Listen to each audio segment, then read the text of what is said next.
The bishop that was recently attacked that we discussed last week has released an official statement from his hospital bed, giving a message not only to the congregation and his supporters, but also to the attacker. So let's listen together.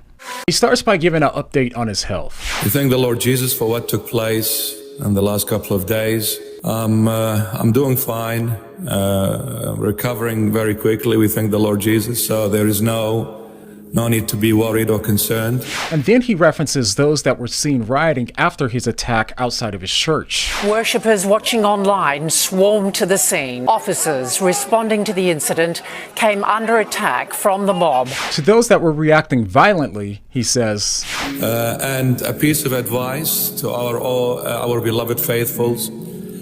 I need you to act Christ-like. The Lord Jesus never taught us to fight. The Lord Jesus never taught us to retaliate. The Lord Jesus never said to us an eye for an eye and a tooth for a tooth. The Lord Jesus said, never return evil with evil, but return evil with good.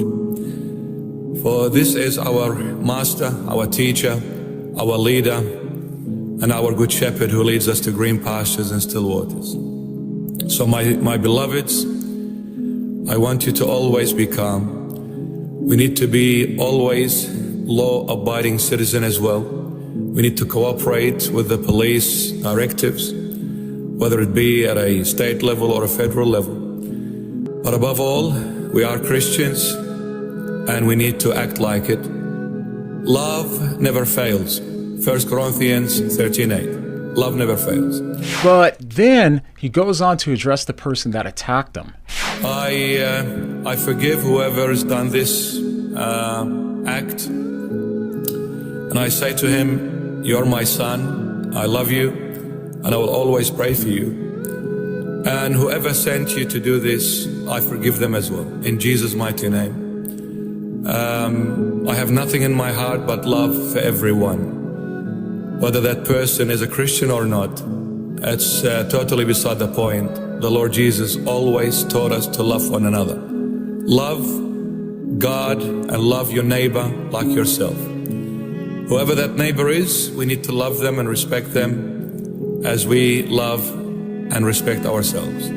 So, at this point you might be saying, the attacker did his best to take the life of the bishop. So how on earth could the bishop possibly forgive that person? Well, we'll come back to that, but also note that to be a disciple of Christ means to follow his teachings, and Christ said to love your enemies and to pray for those that persecute you, leading to this statement.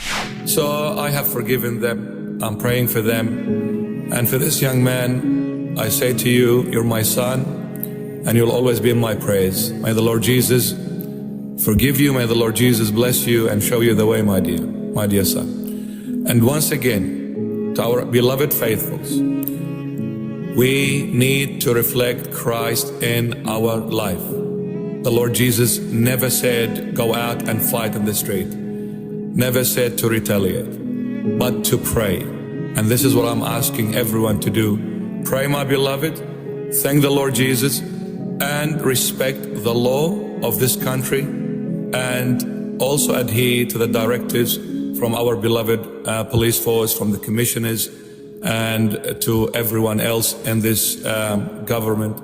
We need to be law-abiding citizens. God bless you all, and God willing, we will see you soon and go back to our normal duties once again, serving the Lord from the heart. God bless. Take care.